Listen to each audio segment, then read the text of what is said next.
space heaters. We use this one in our bathroom in the house on cold mornings. Actually, every morning we'll use that to warm the bathroom up when we're in there getting a shower and stuff. It's cheaper than running a gas furnace, and it does a good job in that small little bathroom. But a lot of people take these, and when they, we run it on high all the time, and after a while it just quits. It will warm up a little bit and then stop. And a lot of people I've seen, when they get to that point, they throw them away. And you don't need to, because it's very easy to get them working again. All you need, like for this one, it's a Phillips screwdriver and either, air compressor, which I plan on using, or, the canned coyote farts, or whatever you want to call these things here, compressed air in a can. That works also. Not quite as well, but it still does the job. It doesn't have the pressure that an air compressor has. But it's simple. I'm going to try to do this without cutting so that it's all done real time. You can see how quick and easy this is. And I got this long, booger picker on there because I'm going to need it in some places. But and be careful when you pull these out that you pay attention to the length and where it goes. Because a lot of times you'll have, in an area like this where it's very thin, you got a short screw, and then you can get to some of the sides or the bottom end, and you'll have a longer screw. And I gotta get this to hook into the hole. Come on, you're killing my time here. All right, we'll try a different side.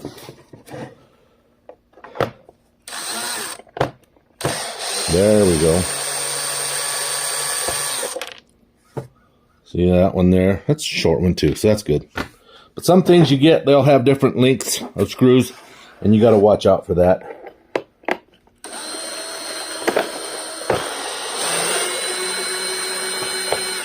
So, here we go.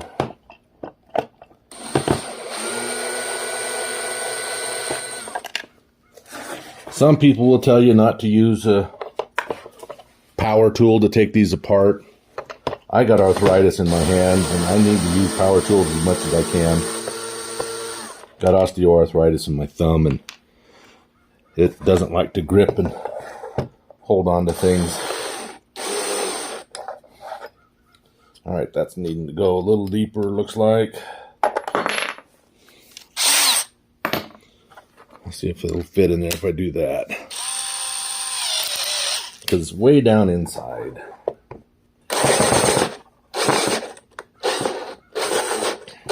It's not quite reaching. Yeah, just leave it. Obviously, I don't do rehearsals. I just do things. Did I already pull that one out? No, I did not.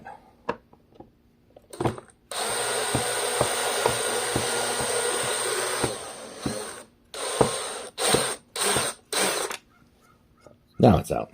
There we go. Let's find a long Phillips screwdriver.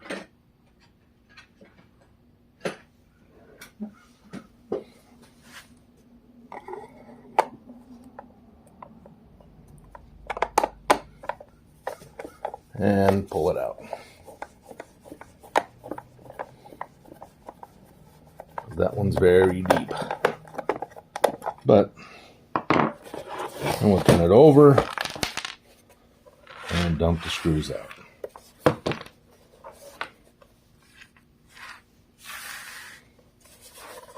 Okay, now you got that far.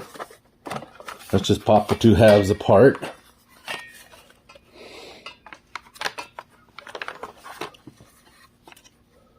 And what do we got here? Okay, so get an idea of what's in there. Now, this one over here is just your fan speed. It usually doesn't have too much trouble. It's the thermostat side, which is this one on that side there, that will have problems. So you'll need to clean that out. And then you got, the heating coils down in there and the fan blades that need to be cleaned out. And then keep in mind also you have this here is your safety switch. You can see it working in there. You'll need to clean that out as well. And you just take your blowgun, your canned air, whatever, and you start blowing those things out. Because they get dust in them, and the dust interferes with them and makes them so they don't want to work. So, there we go. I got my shirt caught in it. So I just take it and blow it out real good. Pardon the noise there. Clean off the blades a little bit.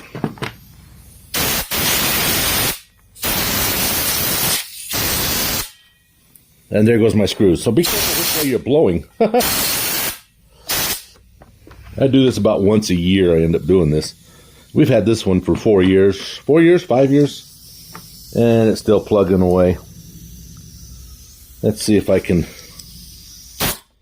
take that switch apart. I cleaned it out once before, but I don't remember a whole lot about it.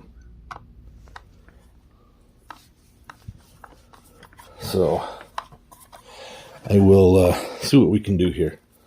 But really, that's all you got to do is just blow all the dust out of it that you can find and then put it back together. Especially if you can clean out the thermostat. I guess just pretty much, thermostat, coils, and this safety switch, which you really don't want to bypass. I do want to bypass, but safety says don't do it. Because that keeps it from running when it's turned over, and it can get, too hot against a rug on the floor or something and catch on fire, and you just don't want that. So there we go. Got these little holes in the bottom where stuff can get in. And there's the button that runs everything. Makes it come on and go off if you turn it over. So let's blow that out without getting my shirt caught in it.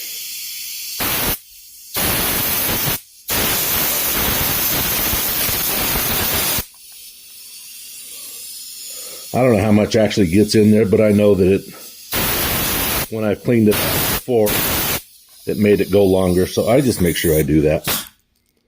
So there you go. I mean, you're just blowing the dust out of it.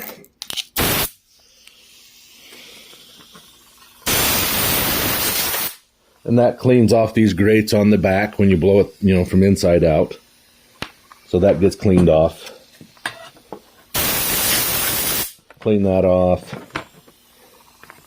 Clean off the thermostat. Run it all the way down that way. Blow it out. Turn it back up here.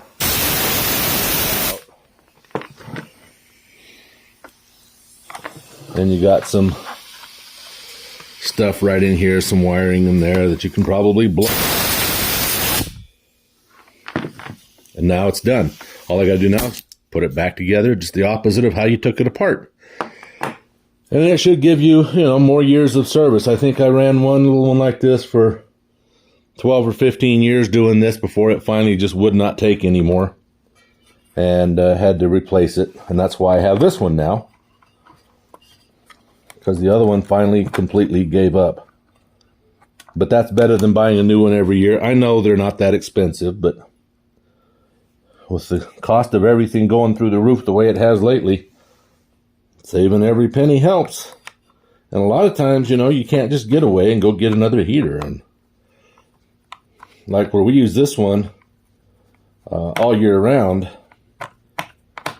getting one in the middle of summertime when this one quits, where we live, you can't get them in the summertime. You can only get these in the fall and early winter.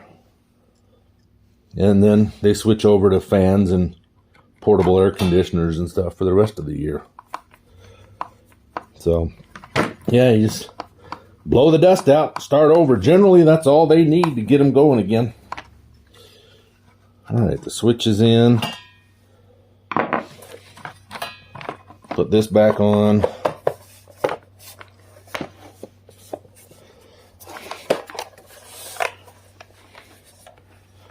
Face it down. Put the screws back in. If you're going to use a power tool to do this, do it very slowly so you can feel when it starts to tighten up.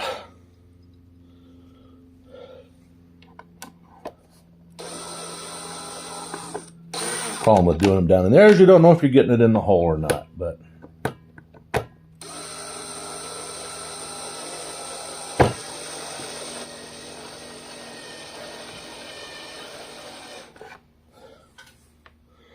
so it's taken us what, 10 minutes, 12 minutes, something to do that. So figure 15 minutes start to finish. You have your stuff all gathered up and you're better at finding the holes than I am to put these back in. You know, you've got yourself an almost new heater again. If you, in 15 minutes, you can't even drive to the store and get one and come back in that length of time. And now you're the hero of the family because they have heat again. With a gas furnace, we use these to heat some of the smaller rooms of the house too. Keep from running the gas furnace too much. So I'll just finish putting screws in, but there you go. That's the way to resurrect your old heater and keep it going for hopefully another year.